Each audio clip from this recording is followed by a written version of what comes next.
국내 제작 애니메이션 킹 오브 킹스는 북미 지역에서 기생충의 인기를 뛰어넘으며 박스오피스 1위로 올라섰다고 하는데요. 킹 오브 킹스의 원작 소설인 예수의 생애 내용을 따라가면서 줄거리를 요약해 드릴게요. Our story begins 2,000 years ago. 2000년쯤에 베들레헴에서 예수 그리스도가 태어났습니다. 이 아이는 자라서 모든 사람들에게 큰 가르침을 주며 사랑받는 인물이 될 거였죠. 하지만 예루살렘의 왕이었던 헤롯은 이 소문을 듣고 화를 냈습니다. 예수 그리스도가 자신의 자리를 위협할 수도 있겠다고 생각한 것이죠. 헤롯은 예수 그리스도를 질투했고 급기야 죽이기로 결심합니다. 하지만 누가 예수인지는 몰랐기 때문에 병사들을 불러 2살 이하의 아기라면 누구의 자식이든 죽여버리라고 명령했습니다. 그 아기들 중에는 분명 예수 그리스도가 있을 것이라 생각했던 것이죠. 하지만 다행히 그 전날 밤 천사가 나타나 아버지 요셉과 어머니 마리아에게 예수를 데리고 이집트로 도망가라고 알려주어 이들은 목숨을 구할 수 있게 됩니다. 이후 성인이 된 예수 그리스도는 여러 기적들을 행하게 됩니다. 병든 사람들을 고치고 물을 포도주로 변하게 해 잔치에 모인 사람들에게 베풀기도 했죠. 하지만 모두가 예수님을 좋게 본 것은 아니었습니다. 특히 교만한 바리새인들은 자기들만 옳고 선하다고 믿었기 때문에 예수님을 오히려 싫어했죠. 어느 안식일날 예수님이 제자들과 들판을 거니고 있었는데 제자들이 배가 고파 들판에서 자라던 곡식 이삭을 조금 잘라 먹었습니다. 그 모습을 본 바리새인들은 노동을 하지 않은 안식일날에 곡식을 따는 것은 잘못된 행동이라고 비난했죠. 또 한 번은 안식일날 예수님이 손을 다친 사람을 발견하고는 그를 안쓰럽게 여겼습니다. 그러자 주변에 있던 바리새인들은 안식일에 사람을 고치는 게 옳냐고 트집을 잡았습니다. 안식일은 모든 일을 하지 않고 쉬어야 하기 때문에 병을 치료해서도 안 된다고 여긴 것이죠. 그러자 예수님은 병자의 손을 치료하며 어떤 날이 되었든 선한 일은 언제든 할 수 있는 법이다 라고 말했습니다. 예수 그리스도의 선행은 왕의 귀에까지 들어가게 됩니다. 당시는 예수를 학살하려던 헤롯 왕이 죽고 그의 아들 헤롯이 왕권을 잡고 있었는데 그 또한 예수 그리스도를 두려워했죠. 헤롯은 하나님의 뜻을 전하는 또 다른 인물 세례 요한도 붙잡아둔 전적이 있었습니다. 원래 헤롯은 세례 요한을 죽일 생각까지는 없었지만 헤롯보다 더 잔인한 딸 헤로디아가 춤을 추며 아버지에게 세례 요한을 죽여달라 청했습니다. 그리고 그의 머리를 자신에게 가져다 달라고 했죠. 딸의 부탁을 거절할 수 없었던 헤롯은 세례 요한을 죽인 뒤 딸에게 머리를 가져다 주었습니다. 예수님은 이 끔찍한 소식을 전해 듣고 사제들과 함께 다른 곳으로 떠났죠. 얼마 뒤 예수님은 한 바리새인의 집에 방문했는데 그때 근처에 살던 한 여인도 살며시 바리새인의 집에 들어왔습니다. 그녀의 이름은 막달라 마리아로 과거 방탕한 삶을 살았던 여자였죠. 여인은 하나님의 아들을 보기 부끄러웠지만 진심으로 잘못을 뉘우치고 있었고 예수님의 선함과 자비함을 믿었기 때문에 그의 앞으로 나아가 울었습니다. 예수님이 그녀를 막지 않자 바리새인은 이렇게 생각했다고 합니다. 예수는 저 여인이 얼마나 많은 죄를 저질렀는지 모르는군. 하지만 예수님은 여인의 죄뿐만 아니라 바리새인의 생각까지 간파했습니다. 어떤 사람에게 빚진 자가 2명 있었는데 한 명은 500데나리온을 다른 한 명은 50데나리온을 빚졌다. 그가 둘의 빚을 모두 탕감해 주었다면 둘 중 누가 더 그를 사랑하겠는가? 바리새인은 대답했습니다. 그야 빚을 더 많이 탕감받은 사람이겠죠. 그러자 예수님은 맞다며 이 여인도 그토록 많은 죄를 용서받았으니 하나님을 더 깊이 사랑하게 될 것이다 라고 말했습니다. 사실 이 일화는 이해하기 어려울 수도 있는데 큰 죄를 지어도 용서받을 수 있으니 죄를 지어도 된다고 오해할 수 있기 때문입니다. 원작 소설의 작가였던 찰스 디킨스는 이 일화에서 중요한 것은 용서하는 마음이라고 이야기합니다. 하나님과 예수님이 죄를 지은 사람도 진심으로 회개하는 마음이 있다면 용서해 주는 것처럼 우리에게 죄를 지은 사람이 있더라도 진심으로 뉘우치고 사과한다면 반드시 용서해야 한다는 것이죠. 예수님은 회개와 용서, 희망과 자비의 메시지를 전파했지만 그럴수록 많은 유대인과 바리새인들은 예수님을 더욱 미워했습니다. 예수님이 여러 가르침을 전하고 기적을 보이자 사람들이 예수님을 섬기기 시작하면서 당시 종교 지도자였던 제사장들의 말은 점차 듣지 않으려고 했기 때문이죠. 제사장들은 예수님이 율법을 어기고 안식일에 사람들을 고쳤다고 비난했습니다. 그리고 예수님이 하나님의 아들이라는 거짓말을 하고 다닌다며 그를 죽여야 한다고 수군거렸죠. 하지만 유대인들의 모함에도 점차 더 많은 사람들이 예수님을 따르기 시작했습니다. 그러던 어느 날 예수님이 제자들과 함께 언덕에 앉아 있었는데 가난한 사람들이 예수님의 말씀을 듣겠다고 잔뜩 모여들었습니다. 예수님은 이들을 보고는 제자 빌립에게 멀리서 와서 힘들 텐데 배라도 채우게 빵을 구해줄 수 없겠냐 물었죠. 그러자 빌립은 저 많은 사람을 먹이려면 최소 200데나리온도 부족할 텐데 자신들에게는 돈 한 푼 없다고 이야기했습니다. 옆에서 안드레는 지금 가진 거라곤 한 소년이 가져온 보리빵 5개와 물고기 2마리가 전부라고 했죠. 예수님은 빵과 물고기를 받아 12명의 제자들에게 나눠주며 사람들에게 전해주라고 일렀습니다. 신기하게도 분명 턱없이 부족한 양이었는데 제자들은 모인 사람들 전부에게 음식을 나눠줄 수 있게 됩니다. 언덕에는 남자만 5,000명, 여자와 아이들을 합치면 훨씬 더 많은 사람들이 모여 있었는데 이들을 모두 배불리 먹이게 되었죠. 얼마 뒤 예수 그리스도는 제자들을 불러 모아 중요한 이야기를 해주었습니다. 자신이 언젠가 예루살렘으로 돌아가 큰 고난을 겪고 결국 죽음을 맞이할 것이라는 이야기였죠. 하지만 죽은 지 가을째 되는 날 다시 살아날 것이고 하늘로 올라가 하나님께 죄인들을 용서해달라고 간구할 거라는 이야기도 전해주었습니다. 가르침을 듣던 어느 날 12제자 중 한 명이었던 베드로가 물었습니다. 저를 해치는 자를 몇 번이나 용서해야 합니까? 7번이면 됩니까? 그러자 예수는 7번이 아니라 70번씩이라도 아니 그 이상도 용서해야 한다고 이야기했습니다. 그러면서 이야기를 하나 들려주었죠. 어느 하인이 주인에게 엄청난 빚을 졌지만 도저히 갚을 수 없었다. 화가 난 주인은 하인을 노예로 팔려고 했지만 하인은 무릎을 꿇고 눈물로 간절히 용서를 구했고 주인은 그를 불쌍히 여겨 결국 빚을 탕감해 주었다. 한편 그 하인에게는 100데나리온을 빚진 동료 하인이 있었는데 하인은 자기 주인처럼 동료를 용서해주지 않고 오히려 돈을 갚지 않는다고 동료를 감옥에 가두었다. 이 이야기를 전해들은 주인은 나는 너를 용서했는데 너는 어찌 동료를 용서하지 않느냐며 하인을 몹시 비참한 상태로 내쫓았다는 이야기를 해주었습니다. 주기도문 중 우리가 우리에게 죄지은 자를 사하여 준 것 같이 우리 죄를 사하여 주시옵고의 진정한 의미가 담겨있는 일화였죠. 용서와 자비에 대한 예수님의 가르침에도 바리새인들은 끝없이 예수 그리스도를 의심했습니다. 한 번은 불륜을 한 여인을 데려와 율법에는 돌로 쳐서 죽이라고 하는데 어떻게 하실 거냐고 캐물었죠. 이건 사실 한정 질문이었습니다. 여인을 돌로 쳐 죽인다면 잔인한 인물이 될 것이고 그렇다고 율법이 너무 잔인하다며 부정할 수도 없었던 것이죠. 바리새인들의 뜻을 간파한 예수님은 이들의 얼굴을 똑바로 쳐다보고 말했습니다. 너희 중 한 번도 죄를 지은 적 없는 자가 먼저 이 여인에게 돌을 던져라. 그러자 아무도 돌을 던지지 못했죠. 이후에도 바리새인들은 계속해서 예수 그리스도를 모함했지만 뜻대로 되지 않아 결국 6월절에 아예 예수님을 없애버리기로 결정합니다. 예수님이 예루살렘에 들어오기만 하면 곧바로 그를 붙잡을 생각이었죠. 얼마 뒤 예수님은 제자들과 저녁을 먹다 자리에서 일어나 제자들의 발을 닦아주기 시작했습니다. 그리고는 앞으로도 서로 친절하고 온유하게 대하며 교만하거나 남을 미워하지 말라고 일렀죠. 그러면서 예수님은 여기 있는 사람들 중 누군가 자신을 배반할 것이라 예언했습니다. 그리고 가룟 유다에게 빵을 건네주며 네가 하려는 일을 어서 하거라 일렀죠. 다른 제자들은 무슨 말인지 이해하지 못했지만 배신할 생각이 있었던 유다는 예수님이 자신의 속내를 눈치채고 있다는 것을 깨달았습니다. 하지만 결국 그는 대제사장을 찾아가 예수님을 넘겨주는 조건으로 은 30냥을 받고 그를 배신하게 됩니다. 얼마 뒤 6월절이 코앞으로 다가오자 예수님은 제자들을 불러 모아 저녁 만찬을 준비하라고 일렀습니다. 그리고 제자들과 함께 최후의 만찬이라는 마지막 식사를 하게 되죠. 이 자리에서 예수님은 곧 자신이 붙잡히게 될 것이며 제자들이 모두 자신을 버리고 흩어져 각자의 목숨만 챙길 것이라 이야기했습니다. 그러자 제자 베드로는 황당해하며 자신은 절대 배신하지 않을 것이라 답했죠. 예수님은 오늘 밤 닭이 울기 전에 네가 나를 3번 모른다고 할 것이다 이야기했지만 베드로는 거듭 함께 죽는 한이 있어도 절대 모른 척하지 않을 거예요 답했습니다. 다른 제자들도 모두 베드로의 말에 동조했죠. 예수님은 제자들을 이끌고 기드론 개울을 건너 겟세마네라 불리는 동산으로 올라갔습니다. 그리고 혼자 기도를 올렸습니다. 그때 유다는 병사들과 관리들을 이끌고 겟세마네 동산을 찾아왔죠. 병사와 관리들은 예수님을 본 적이 없어 누가 예수님인지 구분하지 못했고 유다는 자신이 예수님에게 입을 맞추겠다며 앞으로 나섰습니다. 하지만 예수님이 먼저 내가 예수다 제자들은 먼저 가게 하라 이야기했죠. 그때 유다도 예수님에게 입을 맞추며 안녕하십니까 스승님 말했습니다. 예수님은 유다의 의도를 정확히 파악해 내가 나를 팔아 넘기는구나 답했죠. 병사들이 예수님을 붙잡으려고 달려들었는데 이때 베드로는 도망치지 않고 칼을 뽑았습니다. 그리고 대제사장의 하인 하나의 귀를 잘라버렸죠. 하지만 예수님은 베드로에게 칼을 도로 넣으라고 한 뒤 순순히 병사들에게 붙잡혔습니다. 이를 본 제자들은 자신들의 목숨이라도 구하고자 예수님을 놔두고 달아나 버렸습니다. 예수님의 예언대로 그의 곁에 남은 사람은 단 한 명도 없었죠. 도망간 베드로는 예수의 제자가 아니냐는 의심을 받게 됩니다. 그러자 베드로는 저는 그런 사람 모릅니다 라며 예수님을 모른다고 부인했죠. 바로 그 순간 닭이 울었고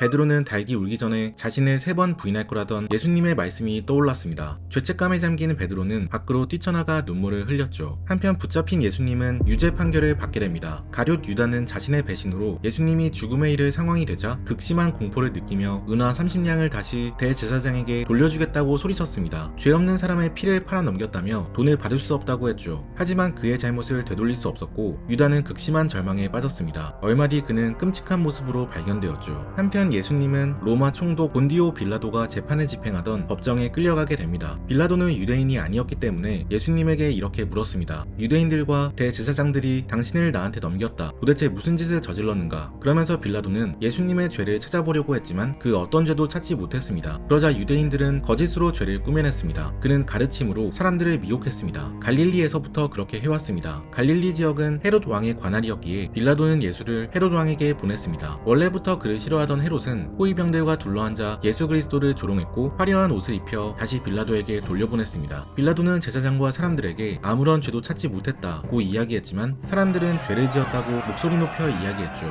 그는 자신을 하나님의 아들이라고 칭했습니다. 이는 유대 율법에 따라 죽어 마땅한 죄입니다. 그는 또 자신을 유대인의 왕이라 일컬었습니다. 이는 로마법을 어긴 것입니다. 결국 빌라도는 분노한 군중을 잠재울 수 없다는 생각에 예수님을 사람들에게 넘겨주었습니다. 순식간에 사람들은 함성을 지르며 십자가에 못 박자고 외쳤죠. 십자가형은 죽을 때까지 끔찍한 고통과 갈증에 시달려야 하는 잔인한 형벌이었습니다. 예수 그리스도는 십자가를 직접 지고 예루살렘 성을 나가 갈보리산 언덕으로 향하게 되죠. 병사들은 예수님의 손과 발에 못질을 해 십자가에 매달았고 주변에 모인 사람들은 예수님을 조롱했습니다. 만일 하나님의 아들이라면 십자가에서 내려와 보시지. 그 자리에서 예수님을 지지하는 사람은 제자 1명과 여인 4명 뿐이었습니다. 예수님이 사랑하던 제자 요한과 예수님의 어머니, 어머니의 자매, 글로바의 아내 마리아, 그리고 과거 방탕한 삶을 살았지만 진심으로 회개하고 뉘우친 막달라 마리아 뿐이었죠. 시간이 흘러 예수님은 큰 소리로 외쳤습니다. 아버지, 내 영혼을 아버지 손에 부탁하나이다. 얼마 뒤 예수님이 마지막 숨을 거두자 그 순간 지진이 일어났습니다. 땅이 흔들리며 성전의 거대한 벽이 무너졌고 바위들이 쪼개졌죠. 그제서야 사람들은 예수님이 진짜 하나님의 아들이었던 것 같다는 생각이 들기 시작했습니다. 며칠 뒤 예수님은 예언한 대로 다시 부활하게 되는데요. 오늘 소개해드린 책 예수의 생애는 신의 아들이기 이전에 고통받는 인간이었던 예수 그리스도의 생애에 대해 자세히 알 수 있는 책입니다. 전 세계의 역사에 큰 영향을 끼친 예수 그리스도라는 인물이 어떻게 시대의 절망 속에서 사랑과 정의를 외쳤는지 자세한 이야기를 담고 있죠. 이 책은 원래 영국의 대표 소설가 찰스 디킨스가 자녀들에게 들려주기 위해 쓴 이야기인데요. 그는 책에서 이렇게 이야기했습니다. 이웃을 내 몸과 같이 사랑하고 내가 대접받고 싶은 대로 남을 먼저 대하는 삶, 그게 바로 기독교 신앙이란다. 그리스도인들은 온유하고 자비롭고 용서하는 마음으로 살아야 한단다. 신앙의 진정한 의미를 전하는 책 예수의 생애는 최근 애니메이션으로도 제작되어 전 세계적인 인기를 끌고 있는데요. 킹 오브 킹스 장성호 감독이 인정한 공식 도서에는 특별 서문까지 담겨 있다고 합니다. 원작 소설인 예수의 생애 외에도 성경 필사북과 아이들을 위한 그림책까지 다양한 버전으로 출시되었으니 서점에서 꼭 만나보세요. 지금까지 책트포킹이었습니다. 오늘 함께 읽은 책 예수의 생애, 저자 찰스 디킨스. I know that I'm well away from being a perfect guy.